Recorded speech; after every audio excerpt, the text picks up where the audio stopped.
anything within reason for peace and quiet. This must have been the thought of all Romans who at one time or another were unhappily responsible for the fiery little state of Judea. What happened to Paul during this reign of terror?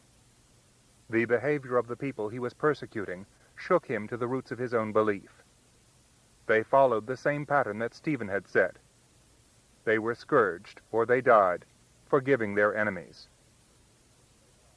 The most surprising thing of all, to be found in the record as found in Acts, is that Paul was now given authority by the high priest in Jerusalem to carry out the purge far beyond the boundaries of Judea. He was to undertake a journey to Damascus to find out, through the synagogues, if there were any adherents of this belief present there, and to bring them back under arrest to Jerusalem. Now Damascus was one of the most important cities in the Levant, but it was in Syria.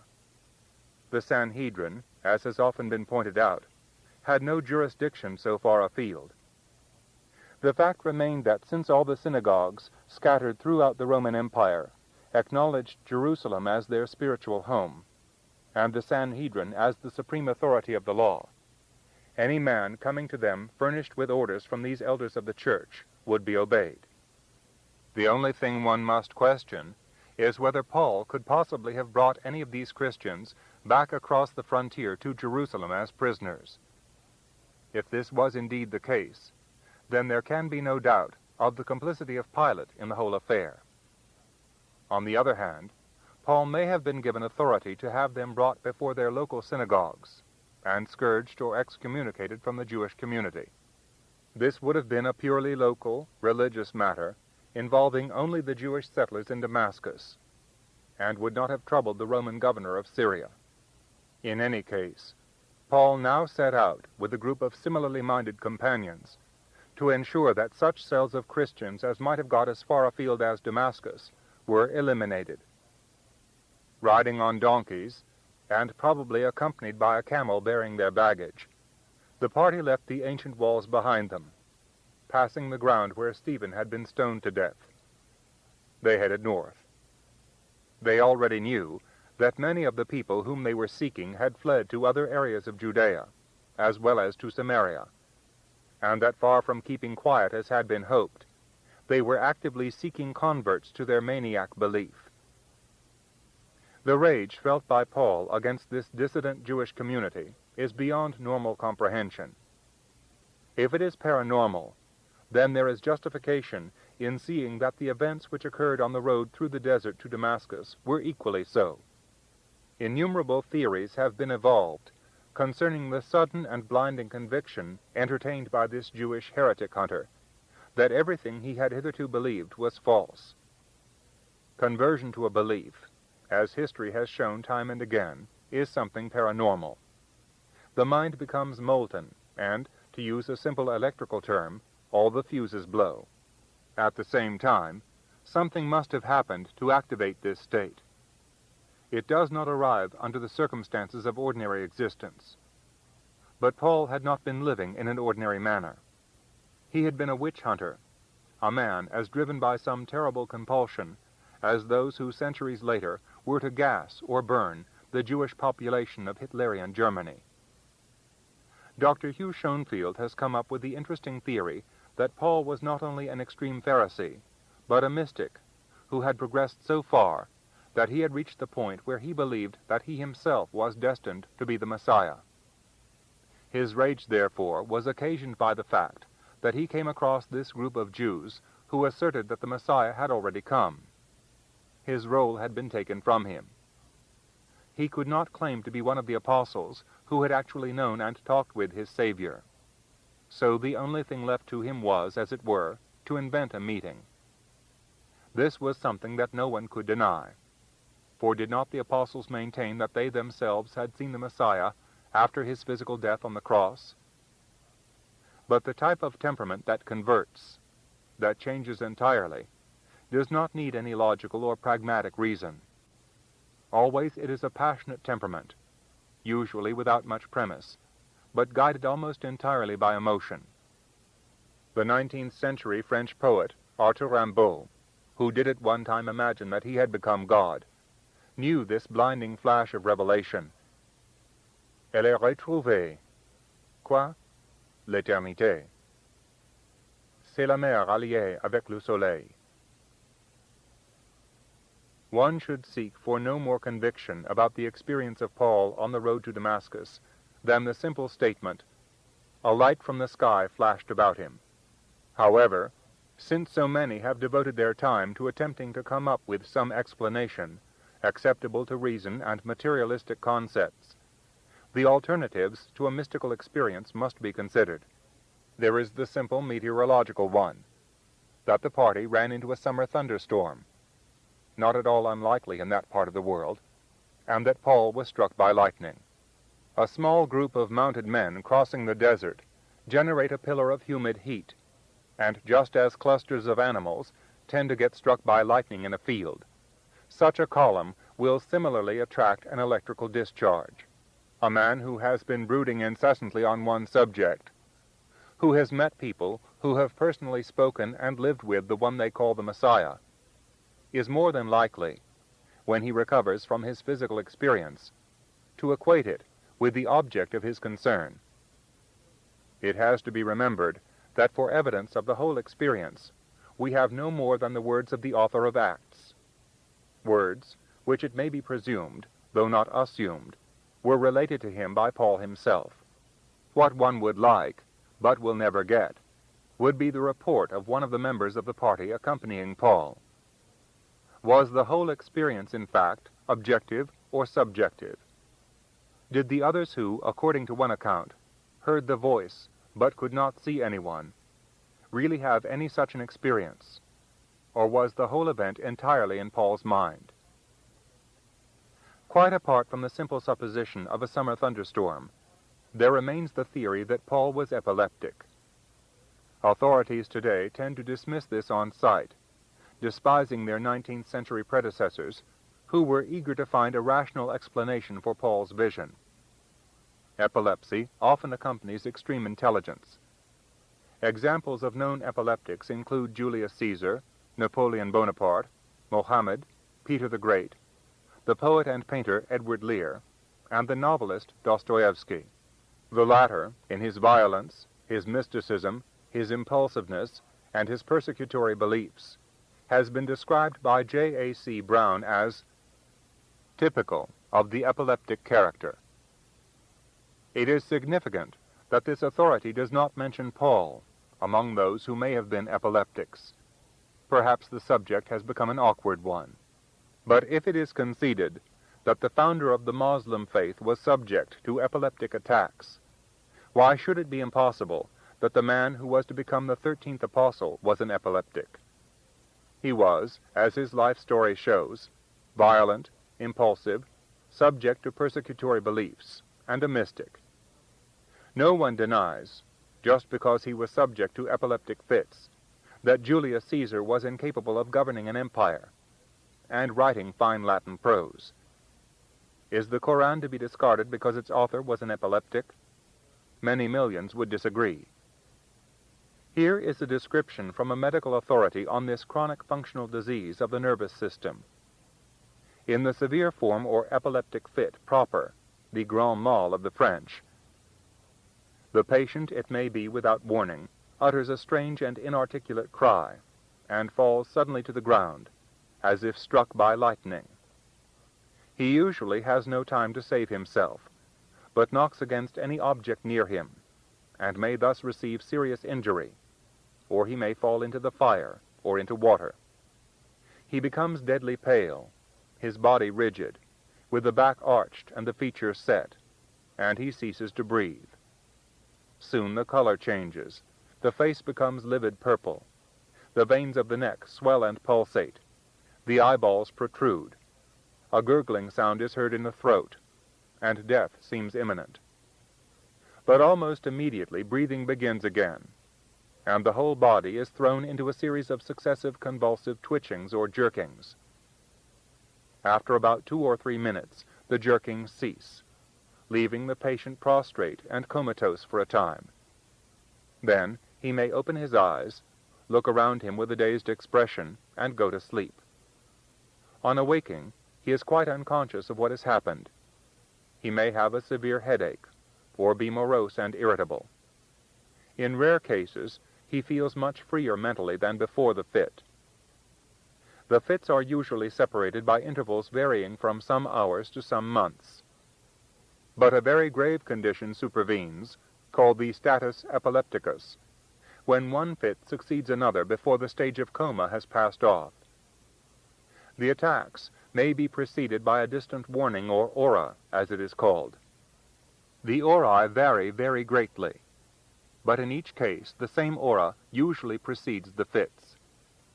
There may be peculiar sensations, such as flashes of light, perceptions of color, strong odors, or strange tastes or sounds, or visions of various forms. To quote from Acts, "As he was on his way to Damascus, and nearing the city, there came suddenly a light from the sky, which flashed around him. He heard a voice saying, 'Saul, Saul, why do you persecute me?' 'Who are you, Master?' he asked. 'I am Jesus, whom you persecute,' the voice replied. 'But now you must get up and go into this city, where you will be told what you must do.'" The later account, which Paul is supposed to have given to King Agrippa, is that, "I was on the high road, your Majesty, when I saw a light, much brighter than the sun, shining from the sky around me, and the men who were with me. I heard a voice saying to me in the Hebrew language, 'Saul, Saul, why are you persecuting me?' When he asked who was talking to him, he was told that it was Jesus, who was appointing him to be his servant. According to the first account, the people who were with Paul could not see anything, but they heard a voice. Whose voice? Almost certainly that of Paul. Thunderstorms or not, unnatural event or not, the spectacle of an epileptic fit is an extremely frightening one, particularly if the status epilepticus ensues, in which a constant succession of attacks occurs extending over many hours, and with such rapidity that the patient appears as if he had never come out of the one fit. Saul got up from the ground and opened his eyes, but he could not see anything. So, taking him by the hand, they led him to Damascus, and for 3 days he was not able to see, nor during this time did he eat or drink anything. 12. Truth. Damascus was said to be the most ancient city in the world. Its date of origin was unknown, and there is still some reason to believe that it is the oldest city to be continuously inhabited by man. Lying over 50 miles from the sea, approximately equidistant between the great ports of Tyre and Sidon, its position on one of the principal high roads between Upper and Lower Asia naturally made it a major center of trade. Damascus is mentioned in the book of Genesis, when Abraham, in the battle of the 4 kings against 5, is said to have pursued the routed kings of Hobah on the left side of Damascus. For a long time, Damascus was the capital of the independent kingdom of Syria, but then it was captured by the Assyrians, passing successively under the control of the Babylonians, the Persians, the Greek rulers of Syria, and finally the Romans. Lying in an area of great fertility, it was well known from early times for its fruits and flowers, as well as for its manufactured goods. The English words damson and damask are both derived from Damascus. Under the Roman emperors, it became renowned for the quality of its weapons. The decorative inlay of Damascus sword blades gives us the word Damascene. Many centuries after the blinded Paul entered its walls, the founder of another faith, the camel driver Mohammed, was to say that he would never enter Damascus in case the beauty of the city might make him forget the real paradise that lay in heaven. Paul's companions, no doubt thinking that he was dying, took him immediately to the house of a prominent Jewish citizen called Judas. He was very probably an elder of the synagogue, and the man whom they had been told to contact by the Sanhedrin. Judas lived in Straight Street, purposely named for its character. It was the main thoroughfare of the city, where all the import merchants and traders had their houses and shops. After depositing their stricken leader, the others seem to have dispersed. Certainly, there is no mention of further action being taken against any section of the Jewish community in the city. This is an indication of the immense driving power and leadership exerted by Paul, that everything should cease with his apparently imminent death. The news of the arrival in Damascus of this persecutor of the new sect must have been immediately flashed to all Jews. No one entered cities in those days except through their guarded gates, where the identity of all travelers as well as their destination was established. Even under the great shield of Rome, it was not a secure world. Every city was potentially vulnerable to riots inside it, as well as to deliberate attacks directed against its walls. The arrival of a man as notorious as Paul, and especially in his condition, can hardly have gone unnoticed. It would certainly have been recorded and passed by word of mouth throughout the large Jewish community living in Damascus. The man who had so recently been indicting and persecuting the Messiah followers in Jerusalem had arrived. For this reason, whatever one's belief, it is not difficult to understand how a prominent member of this new sect came to hear about Paul being in the house of Judas in Straight Street. The traditional account is that Ananias had a vision in which God told him that a man of Tarsus called Saul needed his help, and where he would find him. Sudden conversions have happened in many ages, conversions to a religious commitment, or even, in a quite different sense, to a materialistic one. In the 20th century alone, there have been a number of thinking men and women in the Western world who, having embraced communism in the Depression years before the Second World War, subsequently rejected it totally, the vision that failed, and then became dedicated Christian converts. Professor Starbuck, in his work on the psychology of religion, showed by statistical inquiry the number of genuine conversions that occurred in adolescence. Paul was no adolescent. He was a man of mature years, but a man of highly sensitive and passionate temperament, a type of which converts are so often made. William James, in The Varieties of Religious Experiences, quotes numerous recorded conversions, which to one extent or another parallel the experience of Paul. The most curious record of sudden conversion with which I am acquainted, he writes, is that of Monsieur Alphonse Ratisbonne, a free-thinking French Jew, to Catholicism at Rome in 1842. In a letter to a clerical friend, written a few months later, the convert gives a palpitating account of the circumstances. James goes on to quote the letter at length, but even a small extract will give some idea of the experience. Monsieur Ratisbonne had casually entered a church, not with any religious intentions, but just as any sightseer might do. The church of San Andrea was poor, small, and empty. I believe that I found myself there almost alone. No work of art attracted my attention, and I passed my eyes mechanically over its interior without being arrested by any particular thought. I can only remember an entirely black dog which went trotting and turning before me as I mused. In an instant, the dog had disappeared. The whole church had vanished. He goes on to describe the blinding revelation that came to him, and how, when a friend came to pick him up from the floor, where he had fallen in floods of tears, I did not know where I was. I did not know whether I was Alphonse or another. I only felt myself changed, and believed myself another me. I looked for myself in myself, and did not find myself. In the bottom of my soul I felt an explosion of the most ardent joy. I could not speak. I had no wish to reveal what had happened. I came out as from a sepulchre, from any abyss of darkness, and I was living, perfectly living. But I wept, for at the bottom of that gulf I saw the extreme of misery from which I had been saved by an infinite mercy. And I shuddered at the sight of my iniquities, stupefied, melted, overwhelmed with wonder and gratitude. William James goes on, I might multiply cases almost indefinitely. There is too much evidence of this for any doubt about it to be possible.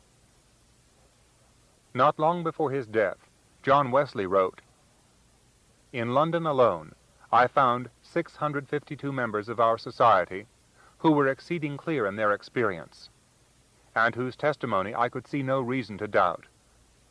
And every one of these, without a single exception, has declared that his deliverance from sin was instantaneous, that the change was wrought in a moment.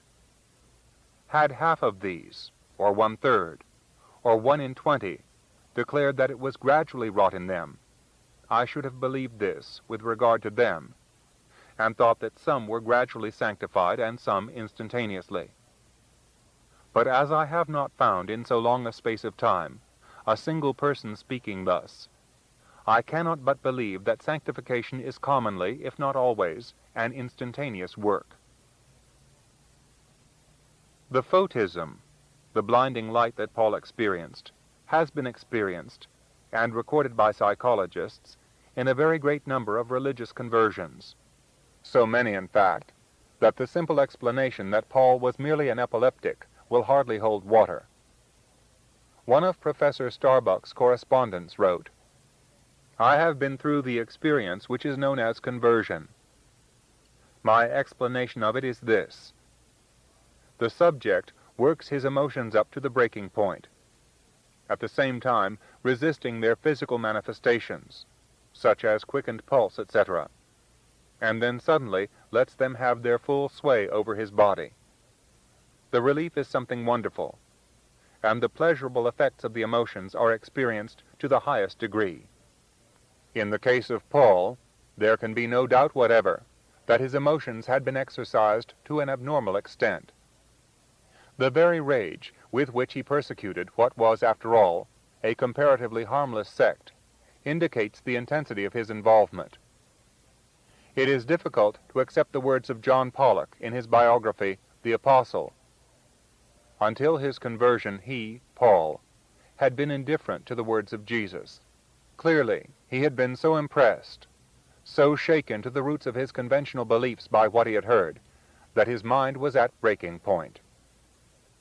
One may possibly suspect, in the case of many later conversions, to whatever branch of Christianity, that the person concerned had been influenced by the society in which he lived, by early schooling or religious teaching, or by the whole apparent evidence of churches, statues, literature, and so on, by which he or she was surrounded. With Paul this could not be so. He had been trained and conditioned to be a good Pharisaic Jew. It would seem that he had never married, yet he was clearly a passionate and highly emotional man. He needed to canalize all this energy and his acute intelligence into some field or other. If the religion of his fathers, if the law itself, had seemed to fail him, then it was inevitable that he must turn elsewhere. To say this is in no way to discount or attempt to discredit the paranormal or miraculous nature of his conversion. Paul now became the man who was destined to take my name before the Gentiles and their kings, as well as to the people of Israel. Ananias went to the white street that flashes through the center of Damascus. He went into the house of Judas. He laid his hands on Paul, saying that he had been instructed by the Lord he served to see that he regained his sight. In the simple words of Acts, something like fish scales seemed to fall from Paul's eyes. Many more words have been expended on this subject, optical surgeons consulted, and every attempt made to explain what is in fact no more than metaphor. Paul had been blind to the truth, and now he saw the truth clearly. There is no need for any further elaboration. Truth is like a bare bone lying on a beach. 13. Man, and emperor. I let myself suffer the loss of all things, because I was apprehended by Jesus. So Paul was later to write. The man who came to his senses in the house in Damascus was to break nearly all his ties with Orthodox Judaism in support of this conviction. Yet he was also highly suspect at this moment to every member of the new sect, for the obvious reason that he had done all he could to suppress it. At the same time, the fact that he now submitted to baptism, possibly in the Abana River just outside the city, clearly convinced some of them that he was to be trusted. He went into the synagogues, confessed his former errors, and said he was convinced that the man who had been crucified by the Romans was indeed the veritable Son of the Creator of the universe. Paul's exceptional intelligence, which had previously been used to prove that this Messiah was false, and that his followers were fools or worse, was now applied in the very opposite direction. Such reversals are not so uncommon as has sometimes been suggested. The very temperament that needs passionate conviction is hardly one that will take the middle-of-the-road course. The nothing-in-excess attitude, which the Greeks held in reverence, even if they very often found it difficult to practice this admirable maxim, was contrary to the Hebrew temperament. Paul's mind had swung from one side of the pendulum to the other. If he himself could not be the chosen of God, he was sure that he had been appointed as another sort of Messiah, one who would take the word of truth to all those people who were not Jews. The arrogance is astounding, but so was the arrogance of his race. What other people in the whole of history had abrogated to themselves the right to be considered out of all the human beings on the earth the sole repository of truth. Francis Bacon wrote, "What is truth?" said jesting Pilate, and would not stay for an answer. But Bishop Andrews, in a sermon in 1613, perhaps came more nearly to an explanation of Pilate's attitude. Pilate asked, "Quid est veritas?" And then some other matter took him in the head, and so up he rose and went his way before he had his answer. He deserved never to find what truth was. The last sentence is unfair. Pilate was a busy man. Paul, on the other hand, was not a Roman official with many demands on his energy and time. Undoubtedly, he lived as simply as millions of peasant people do to this day. In most parts of the Roman Empire, bread was cheap. So too was olive oil. This sound basic diet was supplemented by whatever fruit or vegetables were in season, by fish, if one was in the right area at the right time, by salted fish in the winter, and by dried beans of various varieties whenever no fresh ones were available. Man does not live by bread alone. No, but in many modern societies, people have forgotten that, materially at least, he needs very little else. The expressions that recur and recur in writers about events at this time, such as, "he went into a desert," impose a strain upon modern thinking. It makes the events sound incredible, and therefore fairy tale. How do you just go into a desert? The answer is that people do constantly. Bread, or the ingredients to make it, salt, dates, and of course water, are all that one needs for traveling through a desert area. And Damascus stands at a central point on the great trading routes between the Red Sea, Arabia, and the whole territory of Asia and the Black Sea beyond it. It would not have been difficult for Paul to find a caravan leaving for almost anywhere in the East. His own account is that he went into Arabia. Speculation has been endless, and basically fruitless, as to what part of Arabia Paul went to, or what he did there.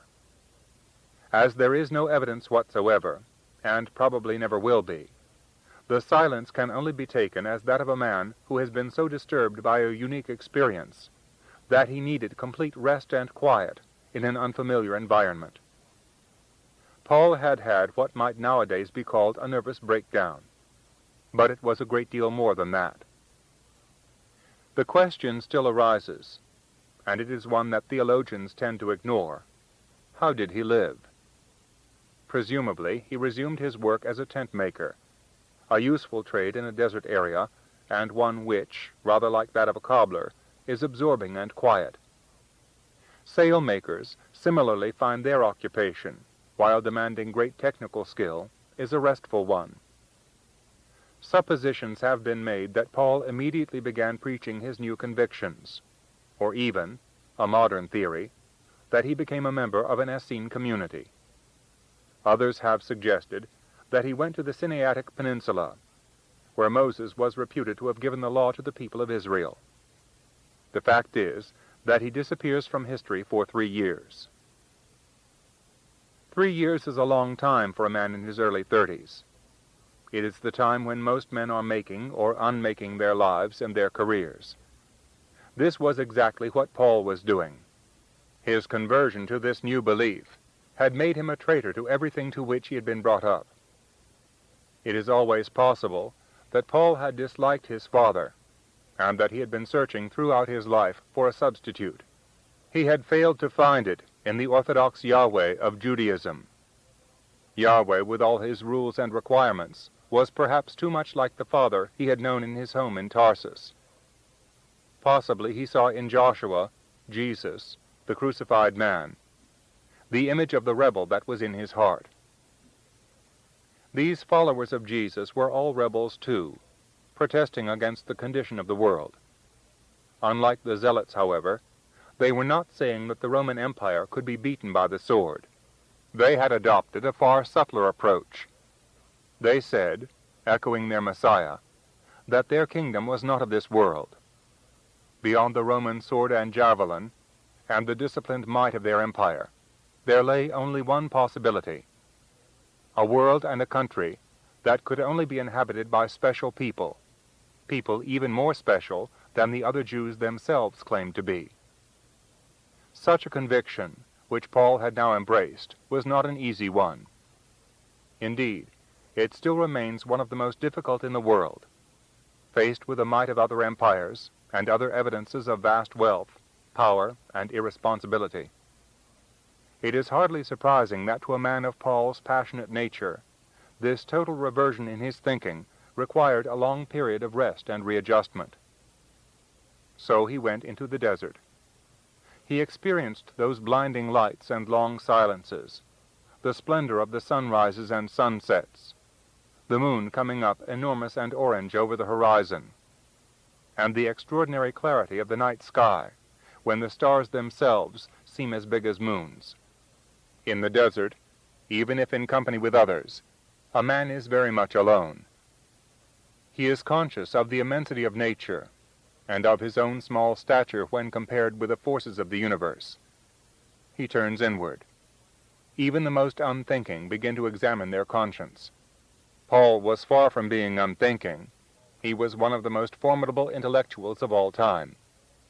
If his experience on the road to Damascus had utterly changed his nature, he needed those silent years not only to come to terms with his new conviction, but also to formulate a workable hypothesis for his belief that Jesus was indeed the chosen of Yahweh, the Messiah promised throughout all the books of Judaism. Retreat was necessary for him for every reason. Among them was the simple one that his sudden volte-face was hardly likely to endear him to the elders in Jerusalem, nor even to make him convincing to the Christian community there, or anywhere else. Paul in Arabia, Tiberius on Capri. The latter was becoming even more violent and eccentric as the years went by. He was drinking as heavily as ever, and his insane cruelty and vicious sexual habits were becoming more and more pronounced. Suetonius writes that once, while sacrificing, he took a fancy to the assistant who carried the casket of incense. He could scarcely wait for the ceremony to end before hustling him and his brother, who was the sacred trumpeter, out of the temple, and sexually assaulting both of them. Upon their protesting against this unnatural and criminal act, he had the legs of them broken. On another occasion, he compelled a noblewoman to share his bed. she was so disgusted by his behavior that she went home afterward and committed suicide. Medical knowledge was in its infancy in those days. It is possible that the priapism, or satyriasis, from which Tiberius seems to have suffered, was due to an infection or abscess of the prostate gland. His early years seem to show him not only as a fine soldier and a good administrator, but something of a Puritan. The change that came over him is most likely explicable on physiological grounds. At the same time, this does not explain or condone his criminal cruelty. There was a lunatic streak in the Julian line. Here, in the translation by Robert Graves, are some of the satirical verses that were written about this giant among men who ruled practically all of the European and Near Eastern world. You cruel monster, I'll be damned I will, if even your own mother loves you still. Saturn's golden age has passed. Saturn's age could never last. Now while Caesar holds the stage, this must be an iron age. He is not thirsty for neat wine, as he was thirsty then, but warms him up a tastier cup, the blood of murdered men. In his earlier days, when these and other similar verses were brought to his attention, Tiberius would smile and dismiss them as the outpourings of men who had been injured by some of the reforms that he had set in motion. He would then echo the words from a tragedy by an early Roman poet, Oderint dum metuant. Let them hate as long as they fear. They certainly hated, but still feared.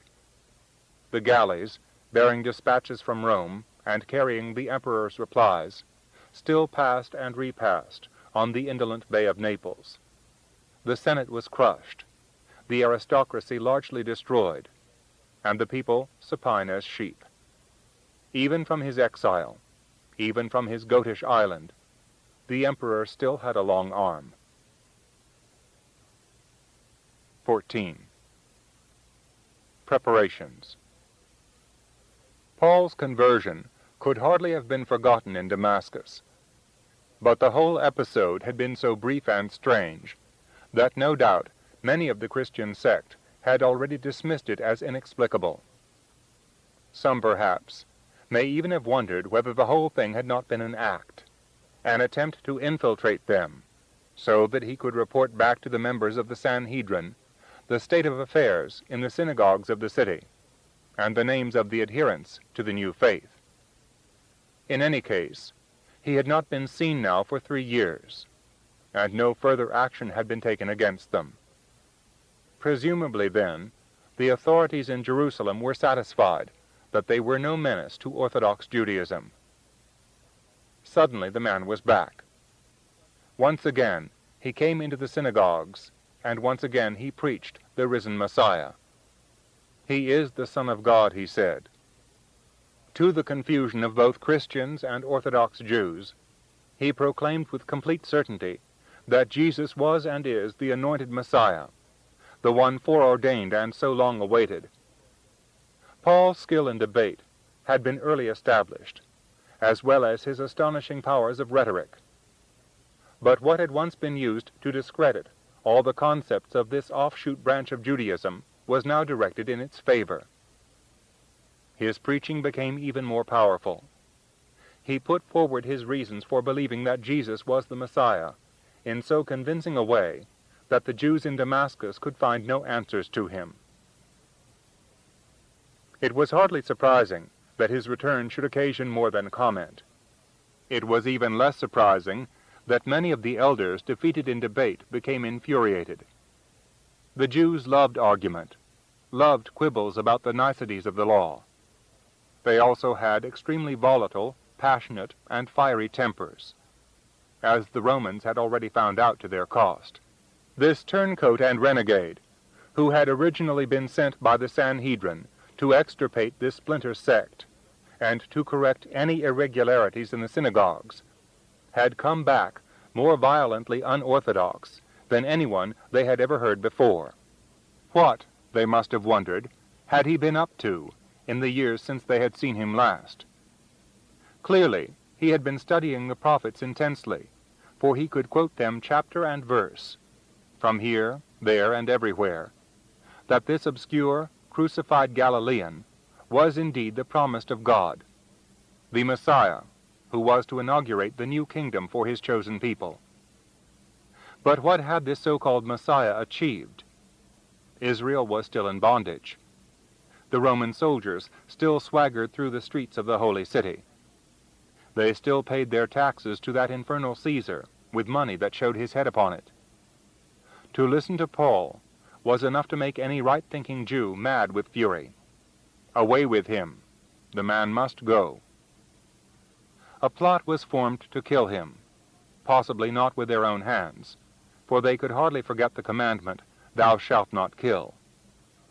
In any case, hired assassins were always readily available. However, as Paul was clearly in their eyes an enemy to the laws of Moses, it is not unlikely that Jewish hands were prepared to dispatch him. Night and day they kept an eye on the city gates in order to kill him. There was no way out for him through the gates, for these were patrolled by the soldiers of the governor. Damascus came within the aegis of Aretas, king of Arabia, who was responsible under his treaty with the Romans for law and order in the city. There can be little doubt that the governor was in collusion with the Jewish elders.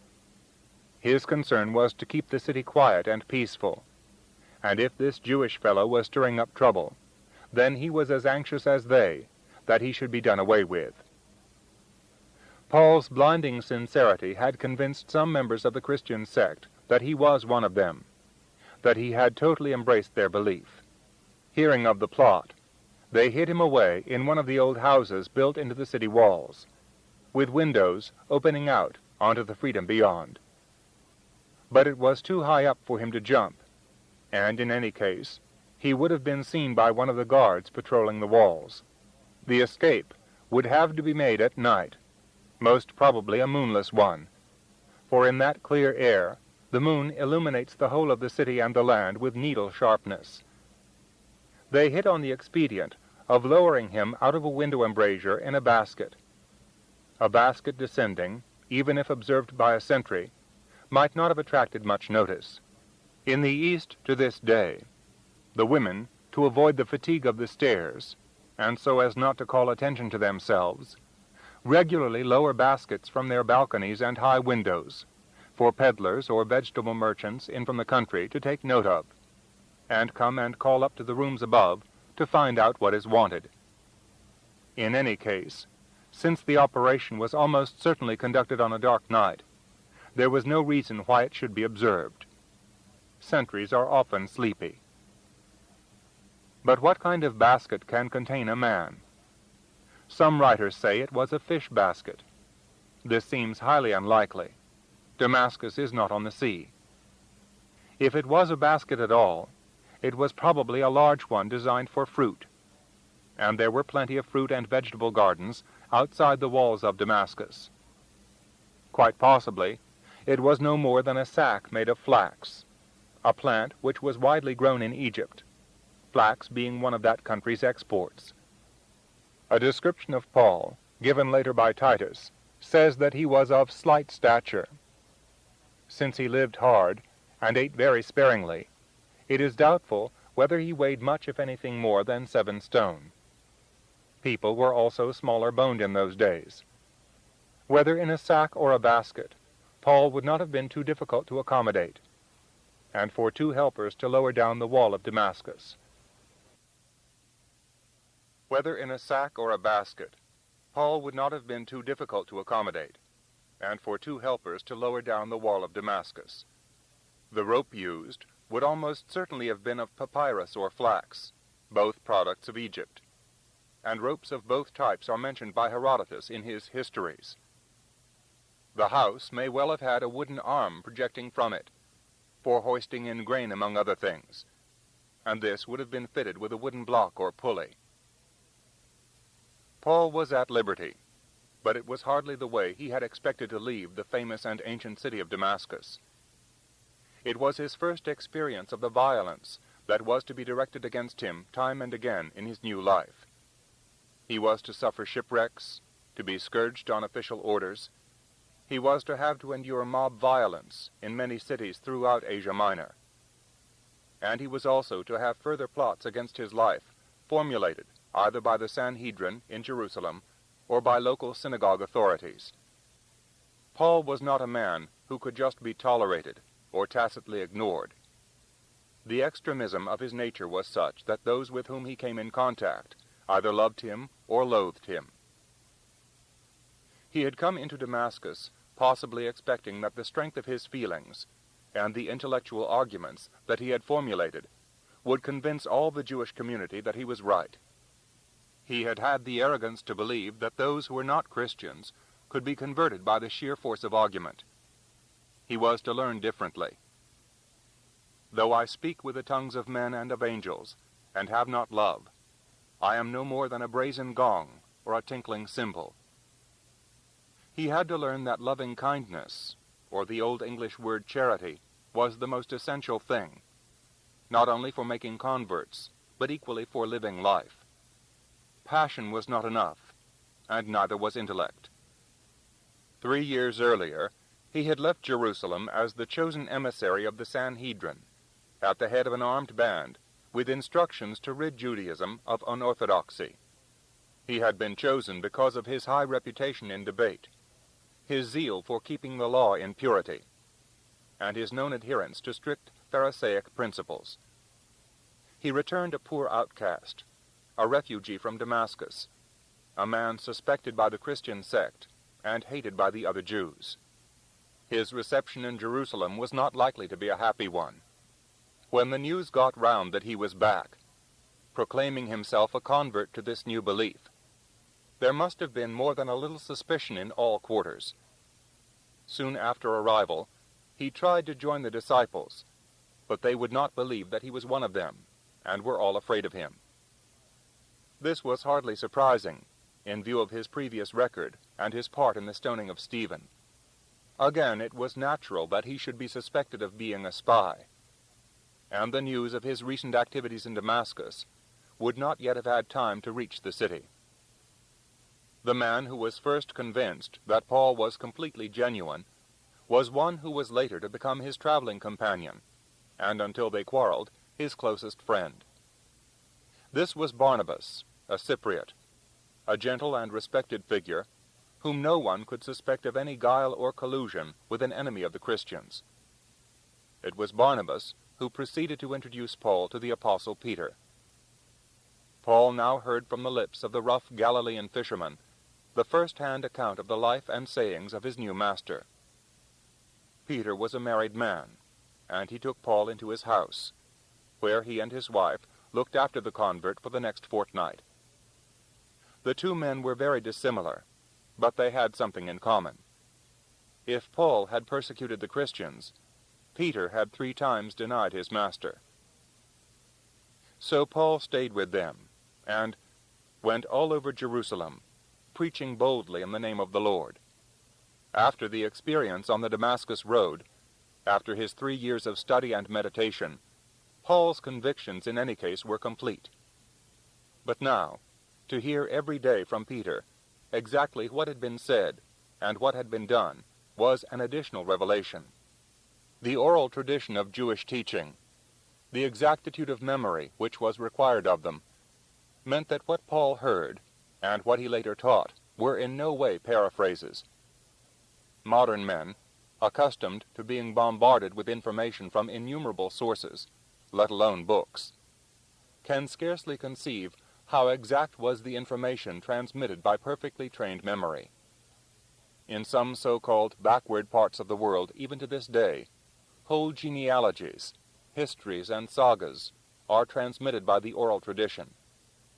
Over the years, some errors may creep in, but they are no more than the literals to be found in printed books. What Paul was hearing from Peter was almost as exact as modern tape recording. Now everyone knows that you can cut, edit, and otherwise interfere with a tape recording, but the words as spoken by Peter would have been completely authentic. He was not an old man in his dotage, whose memory was failing, but a man about the same age, or only a little older than Paul. The tragedy is that not more was later recorded in writing, for as John put it in the conclusion of his gospel, there are many other things that Jesus did. If every one of them were to be written, I suppose the whole world could not contain the books that would be needed.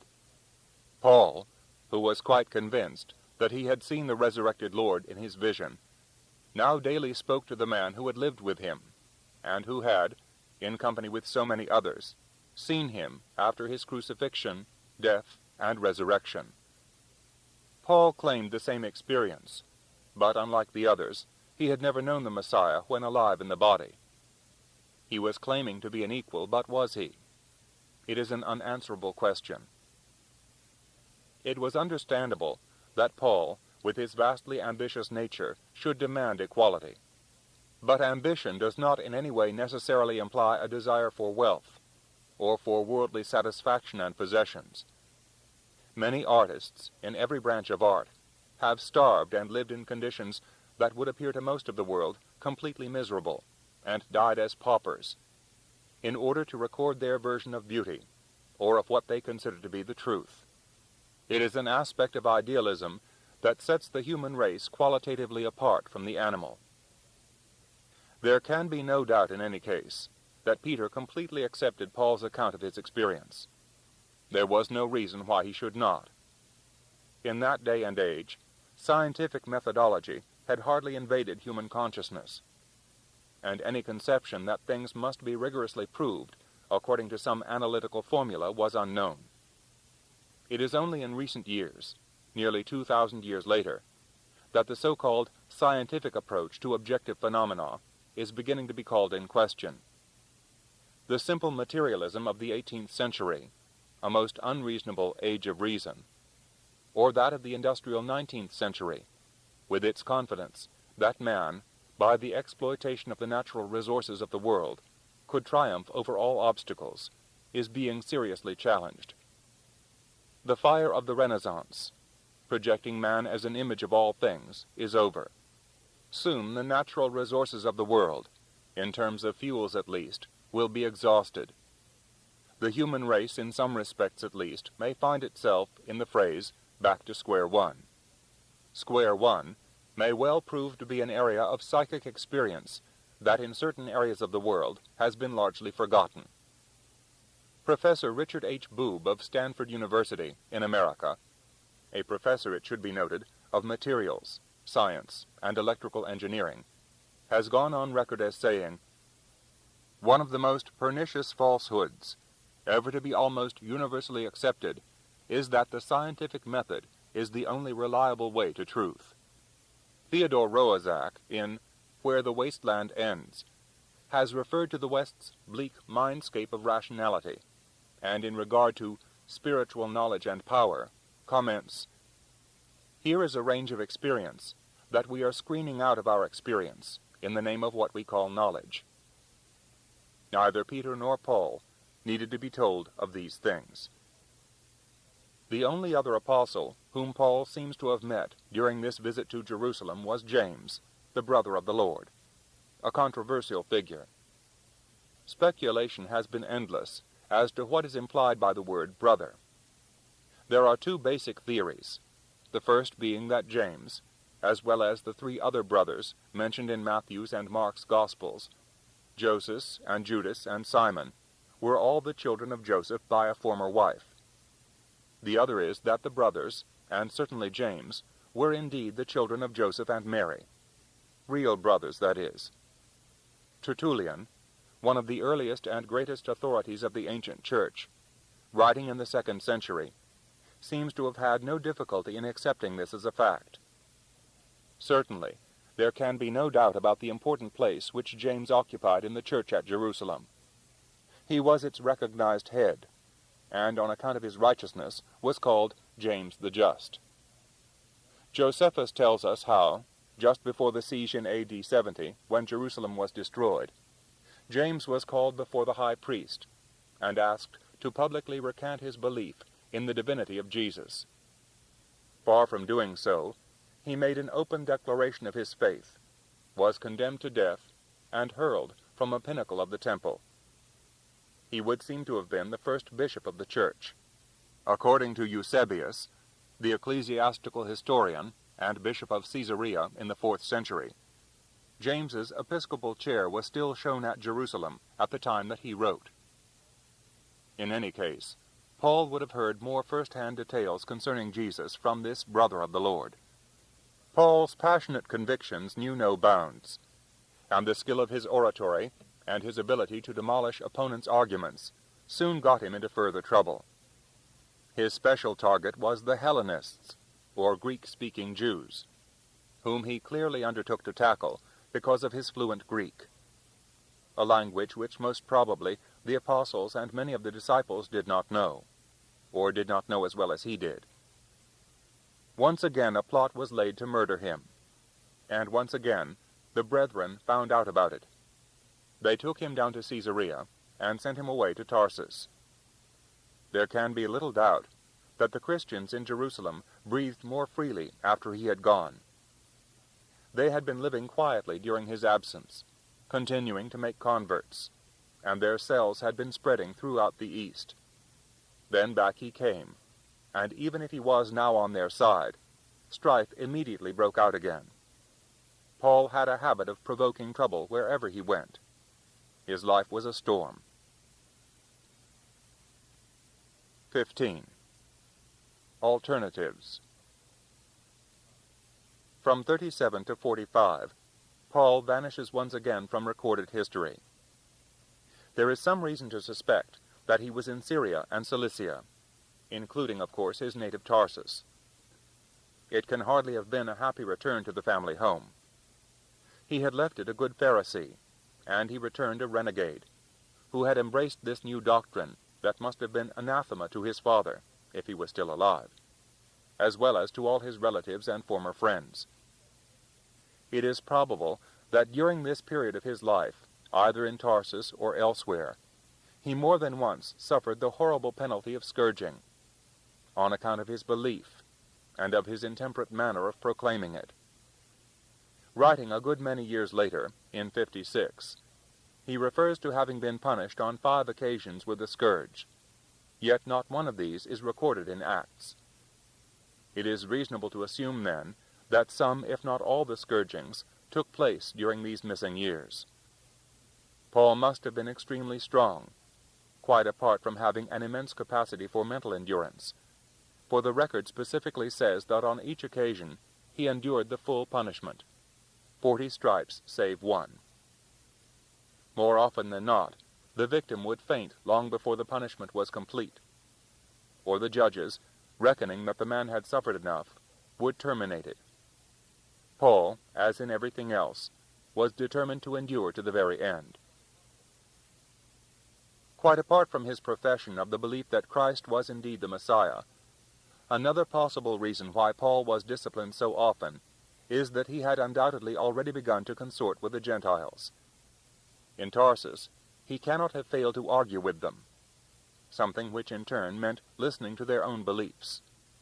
Philosophers abounded, and so, quite apart from simple paganism and emperor worship, did the mystery religions.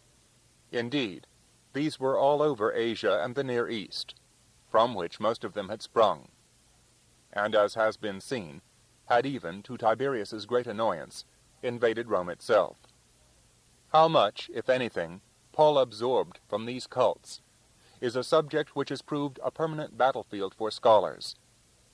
But it is most unlikely that he did not absorb, even if only by osmosis, something of the mental climate by which he was surrounded. Out of a number of these mystery cults, mystery because they required initiation into secrets which only the faithful might know, one of the most widespread was that of the Egyptian goddess Isis. In the 1st century A.D., her cult was in the ascendant, and temples of Isis were widely spread all over the Roman world. The fact that Isis, her husband Osiris, and her divine son Horus formed a holy trinity between them, satisfied nearly all the aspirations of the human heart. The attributes of the goddess are nobly described in a hymn to her, which has been translated by J. Lindsay.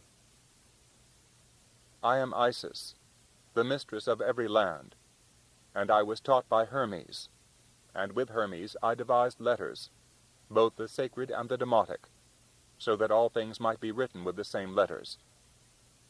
I gave and ordained laws for men, which no one is able to change.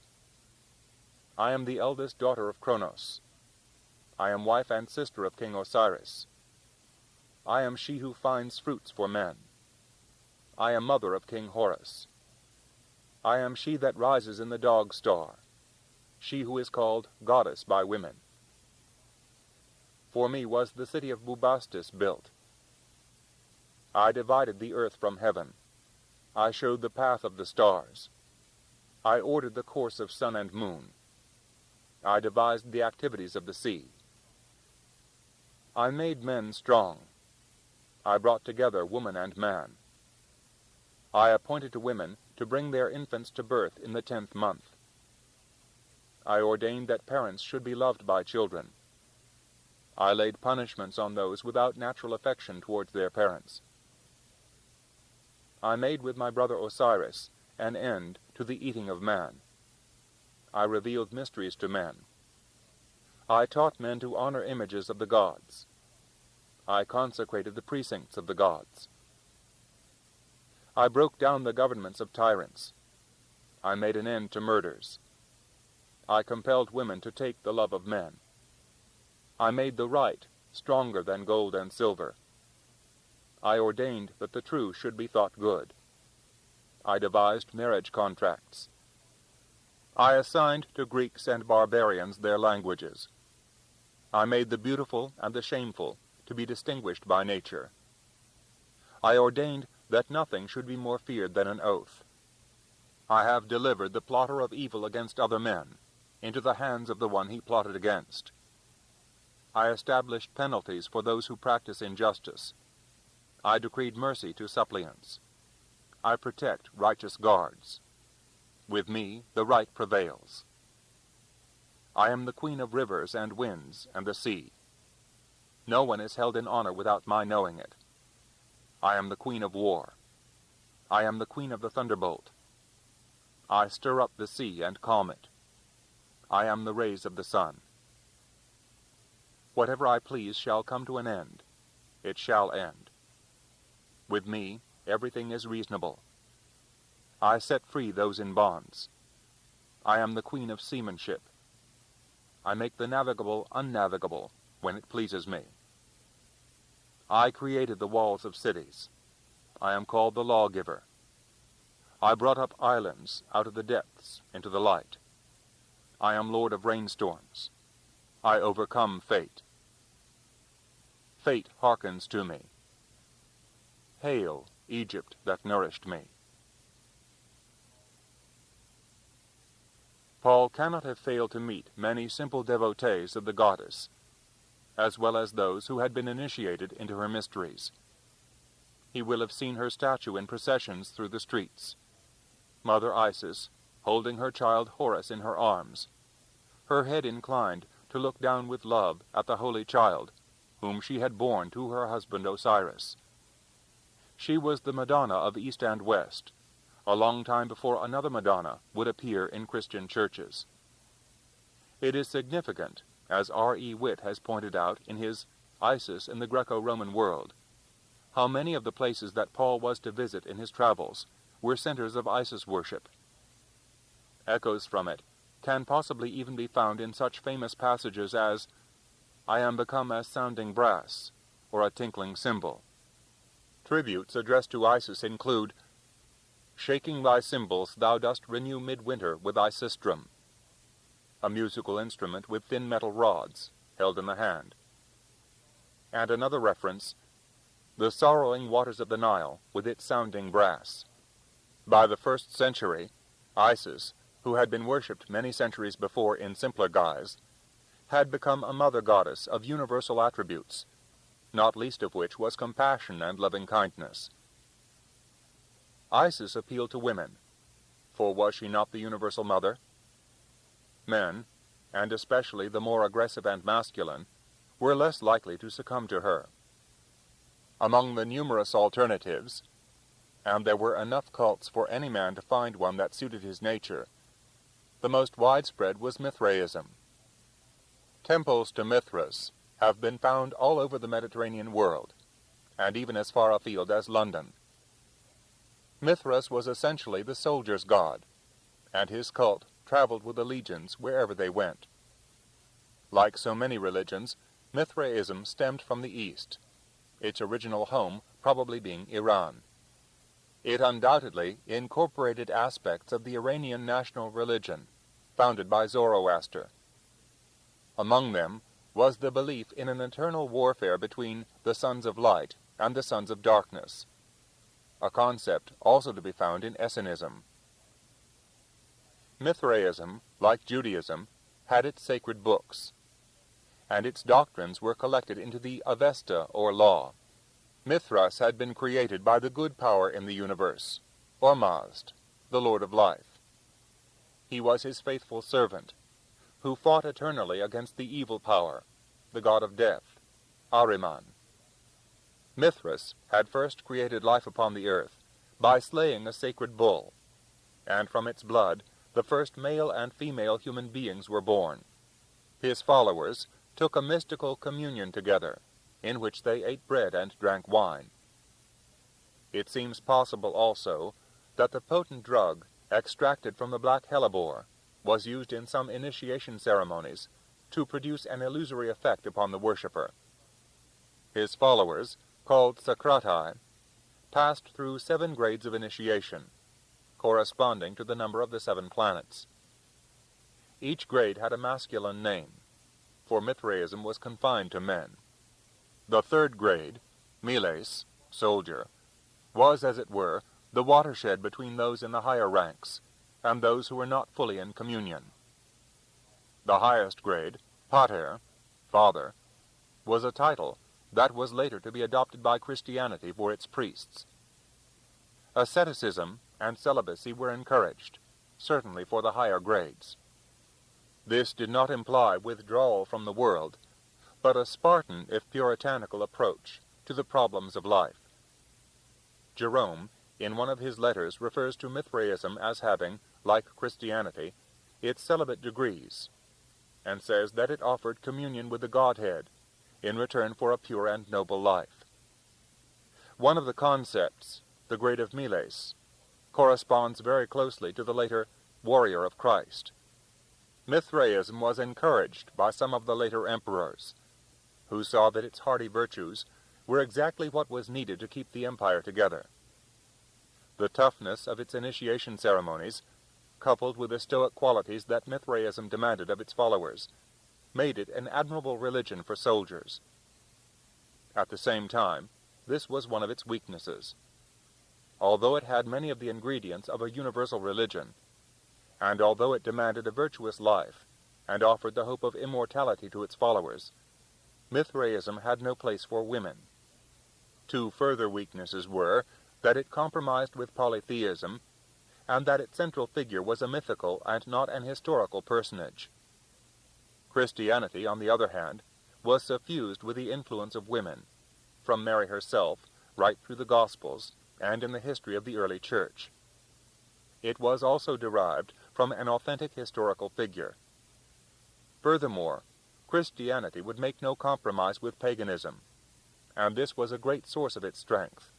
In this respect, the influence of Judaism, with its determination to have no truck with idols or any of the pagan trappings, provided a core of steel. Paul would certainly have encountered Mithraists all over Asia Minor. It had a firm hold in the Roman provinces in that part of the world, one of its principal centers being at Trebizond, in the north. A high percentage of the soldiers who policed and patrolled the provincial cities would have been followers of Mithras. And indeed, there was something in the austerity of their creed that could hardly fail to appeal to the Pharisee in Paul's heart. At the same time, there was one major element, above all else, lacking in this religion. It inculcated good ideas and a moral way of life, but it lacked sympathy and tenderness. If there was no place in it for women, there was little for serfs and slaves. Although it did spread beyond the exclusiveness of the military, it still remained preeminently designed for those who guarded the frontiers of empire, for the men whom, as Robert Graves puts it, cherished hardihood and the friendship that constant danger inspires. He who among us, at full gallop, the bowstring to his ear, lets drive his heavy arrows, to sink stinging through Persian corselets damascened, then follows with his lance. He has our love. Another dominant cult was that of Attis and of Cybele, the great mother of the gods. Once again, as so often in these Eastern mystery religions, the basis of the belief centered round a divine youth who was killed and rose from the dead. Attis was born of a virgin who had become impregnated by eating some almonds from a sacred almond tree, which had sprung up where the mortal son of a goddess had been emasculated by the jealous gods.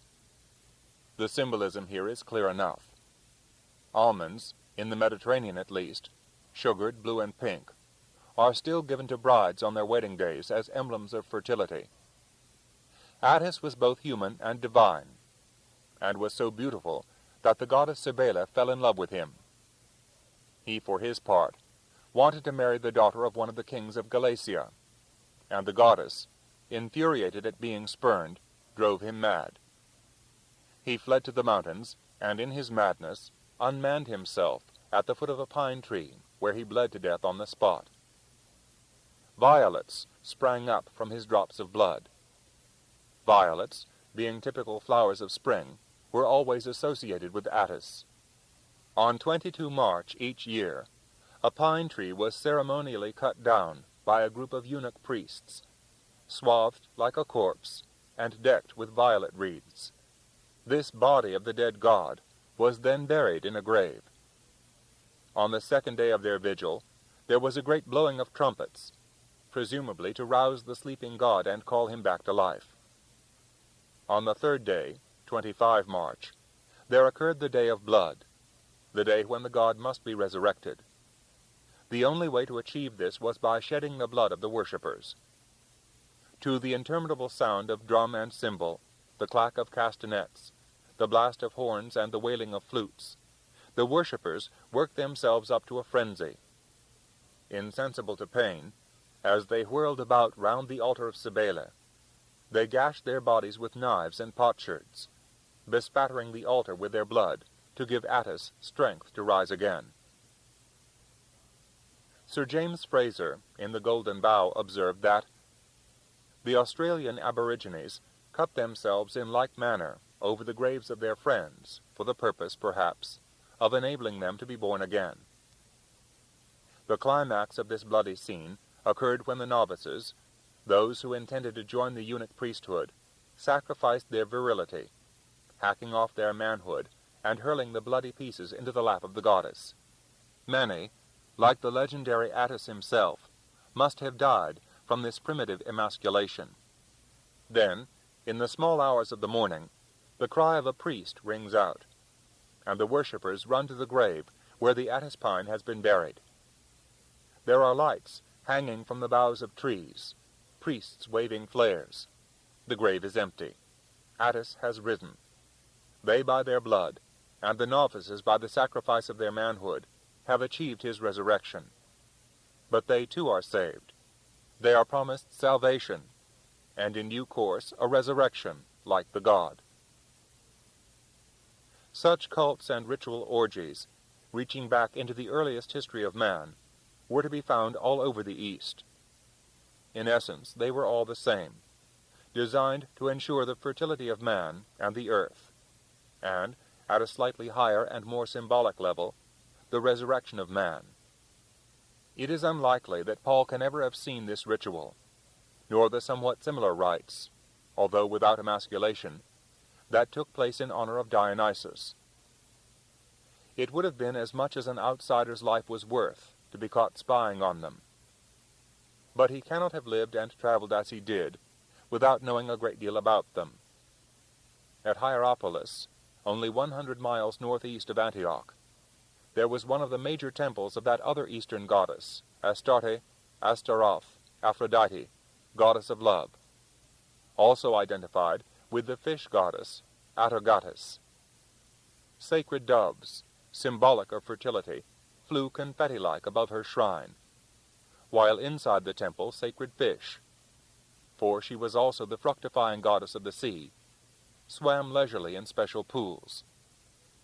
Just outside the temple precincts lay the booths of the temple maidens, the prostitutes of the love goddess.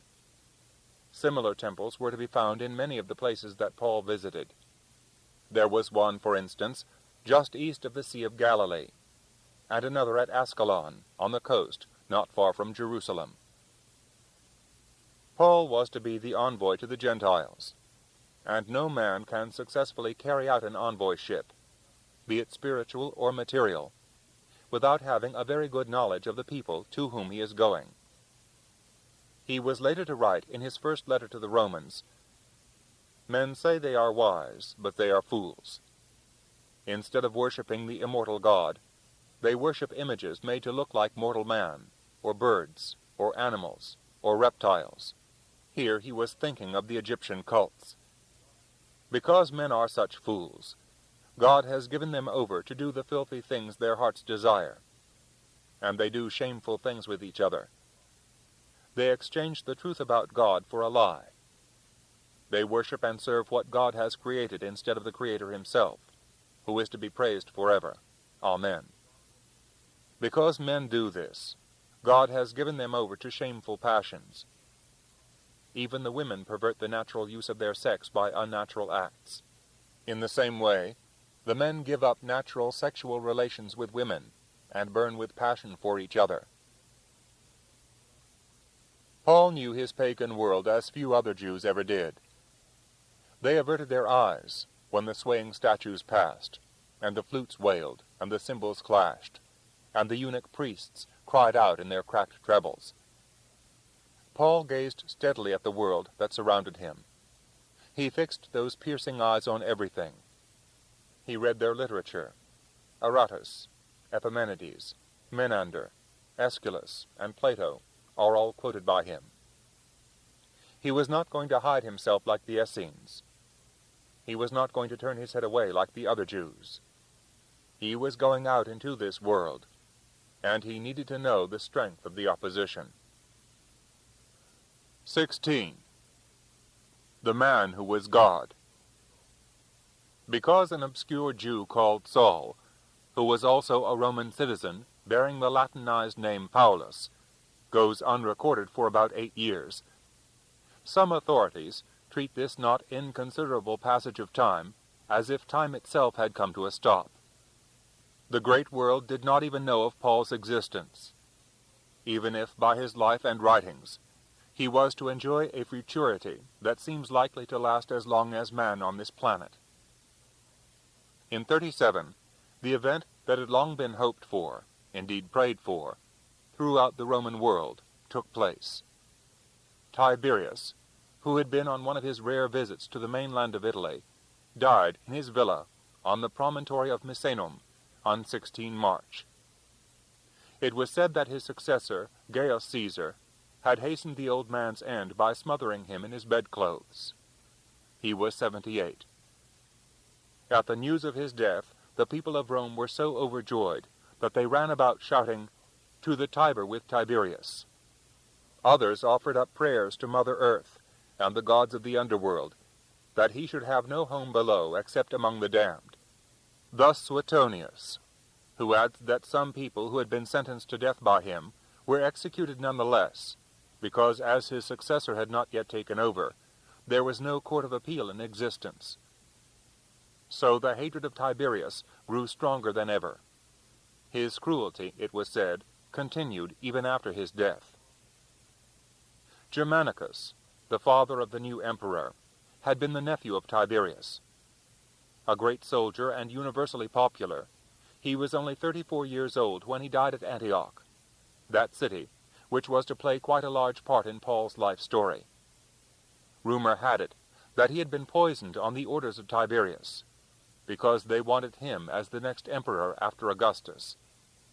Medical knowledge was then in its infancy, and any death, especially of a powerful man, if it could not be immediately ascribed to some known cause, tended to be put down to poisoning. Germanicus had 9 children by his wife Livia, 3 dying in infancy, leaving 3 girls and 3 boys. 2 of the boys, Drusus and Nero, were arrested on trumped-up charges at the orders of Tiberius, and were condemned to death. This left only Gaius, known as Caligula, Little Boot, because he grew up among the troops when his father was soldiering, and they had made for him a miniature uniform including the caliga, or half-boot, such as the Roman legionary wore.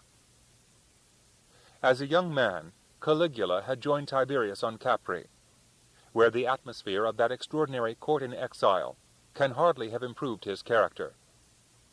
Tiberius himself had no illusions about him. "I am nursing a viper in Rome's bosom," he remarked on one occasion. "I am educating a phaeton, who will mishandle the fiery chariot and scorch the whole world."